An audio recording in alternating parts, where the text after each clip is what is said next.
And the reason I'm gonna continue in English is since I'm going last, and I saw so many people that explained in Bulgarian why this is such a great place to stay.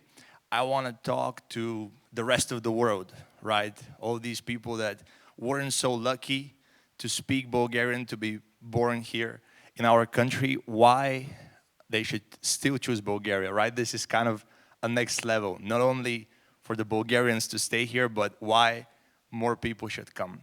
So I'm gonna begin by telling you a story about my first company. How many of you have heard of Erasmus? Right, almost everybody. So my company did maybe the biggest Erasmus campaign for foreigners to come to Bulgaria in the years 2018, 19, and 2020. The only reason I stopped doing it actually is because of COVID, and I just couldn't do it anymore because it wasn't possible for people to cross the border. But I'm gonna tell you about the experiences of all of these foreigners that come for the first time in Bulgaria in my company. The reason I started this business was very simple. I always believed in new technologies. I was obsessed with everything new that came out, the iPhone, social media, currently AI and robotics. But back then, it was actually the lead generation campaigns on Facebook that caught my attention. These campaigns allowed people, after they put their phone number once for their account, to, when they click on an ad, give their phone number and expect a call from a business. It was brand new, and I wanted to capture a big audience to call and to do business with, but there's one problem in Europe. We all speak different languages, right? There's French, there's English, Italian, German, and so many more. But the way to go through this barrier is to get native speakers, right? And the way I did this is I posted a small ad on my website, and I was looking for foreigners to join. Later, I found out about Erasmus, posted on the website, and what happened was 200 people applied, right? I was surprised. Why would so many people want to come to Bulgaria? And by the way, at that time of my life, I wanted to leave. Like, the only reason I was doing this business is so I get enough money to leave Bulgaria, you know?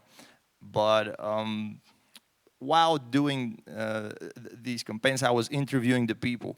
Why do you want to come to Bulgaria? What's the reason, right? And one very big reason is in Bulgaria, the quality of life for the money that you spend is way higher, actually, than the rest of Europe. There are several reasons for this. Firstly, we have a better tax system, even though we're not happy with our government. Actually, 10% corporate tax, and the way our the tax on salaries is done in Bulgaria, it's I would consider very much better than the way they do it in France or Germany or the other big economies of Europe. Second reason is what other people mentioned. We really have this team spirit, this family dynamic, this connection to the people around us that in the West is a little bit lost. Things like sharing food, just helping a stranger, are quite widespread in Bulgaria. Even if you go to a village, and I did this with some of my interns, we would go to a random village and we would walk the street. I would show them the Störkil. I don't know how it's in, in English, but stork, thank you. So I would show them the storks, and there are going to be several of them, and maybe a granny would walk by. We would talk to the granny, and what do you think happened? Of course, they invited us to go eat at their place, right? So they experienced the culture so deeply that they began doing videos. We're a marketing company, by the way, but they did these videos themselves about the experiences they have in Bulgaria. Eating banitsa, going to a granny's house in the village. We were hiking in the mountains of Vitusha. They couldn't believe that 20 minutes from our office in the center is a mountain with beautiful, rivers, and you can see the city and everything.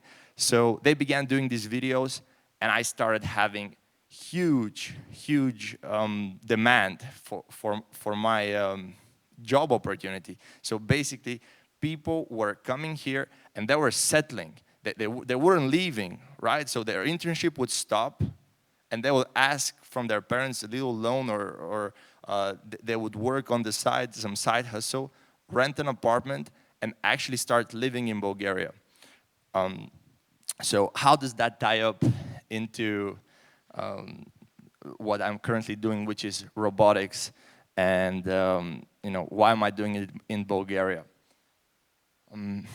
So I traveled since this successful company that had to end during COVID, but still before this, well, I was doing very well. I decided to go travel, right? I couldn't go pursue higher education after my how do you call it, college. So I was really looking forward to this life in a university, having friends, going to parties. So I went to the West, to Luxembourg, to pursue my higher education. And I saw the country. Luxembourg has the highest per capita GDP in Europe, super well organized country. Then I went to the Middle East, Dubai, the fastest growing city. I went to America, San Francisco, New York, Los Angeles, Austin, Texas. I went to China, I traveled quite a bit, and I really saw the world for, I think, what it is. A very different place. Every culture has a claim why they do it better than the rest. And then I came back to Bulgaria very recently, like 3-4 months ago, because my wife was giving birth to our kid, and she insisted on doing it in Bulgaria. She wanted to have a Bulgarian doctor speak to her. She wanted to have the checks here. So I ended up in Bulgaria at the height of my business, doing robotics, meeting with the cutting edge universities, cutting edge professors around the world. But I ended up here, right? So what should I do? I brought my robot out and started walking the streets. People would take videos of Robert, and they would go viral. On social media, they would do memes with Robert, and then one fateful day, there was a protest. And since I'm a weird guy, as they introduced me here, I decided to bring my robot to a protest. And then he predicted that tomorrow, next day, the government is gonna fall. And it did. So all the TV stations invited Robert to go share more insights into politics or stuff like this. And basically, he began to be a famous person, even though he's a robot in Bulgaria. And I was thinking, what should I do with this, right? My business isn't even in Bulgaria. Like, I don't have any plans to do something here, but the robot keeps getting invited to shows. Companies are showing interest. They want to rent the robot. They want to get consultancy from the robot. What should I do? How did this happen? What should I do? And I decided to just let it kind of organize by itself.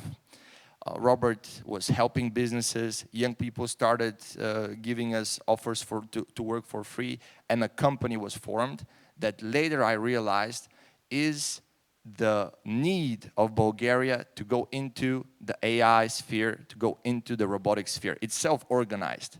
Basically, I just planted the seed, and then I left, and by the time I came back, Robert was kind of catalyzing the change of AI. He went on Bloomberg, did the most viewed video of AI, and he became an ambassador for the industry.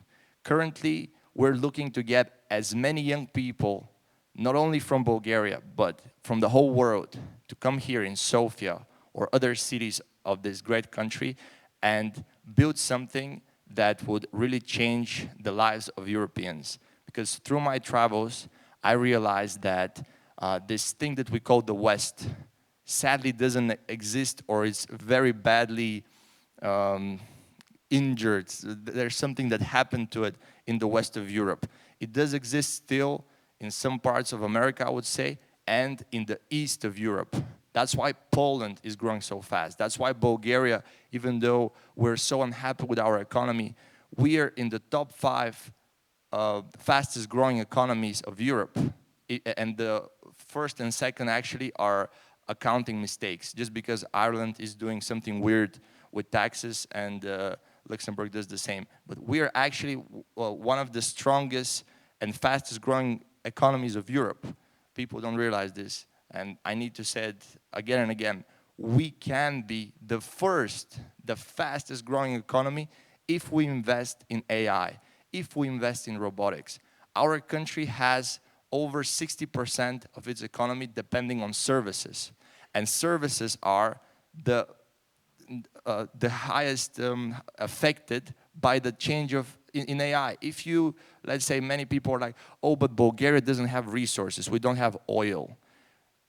The reason AI doesn't produce more oil is because it's in the digital sphere. So if we did have oil, it wasn't going to change much. But since we have services, this means that we have the chance now to outperform the rest. We need to invest now in AI, in robotics, to become the highest growing country in Europe. And I want to say this today, I give a prediction that if we do that in the next 5 years, at least one of the 5 years, we will be the fastest growing country.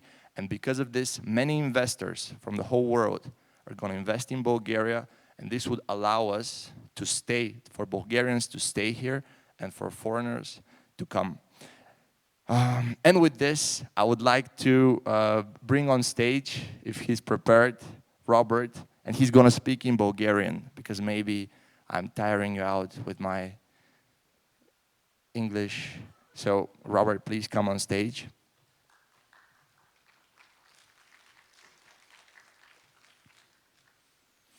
So, again, I don't consider Robert anymore kind of my property or something. I consider him a symbol of what Bulgaria can do, and what we should hope for our kids and our future to look like.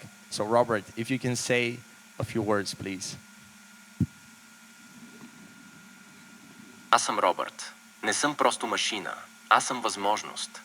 Имам версии в Сан-Франциско, Дубай, Хонг-Конг и Женева. Работиш ли с мен от България? Работиш с целия свят. Не търся служители. Търся създатели. Хора, които искат да изграждат, да рискуват и да правят нещо значимо. Тук, в България. Няма да е лесно. Ще има натиск. Ще има моменти, в които ще искаш да се откажеш. Но точно там се създават иноватори. Ако искаш просто заплата, има много места. Ако искаш да оставиш следа, ела при мен. Да наблюдаваш бъдещето или да го създаваш. Аз вече съм тук, а ти?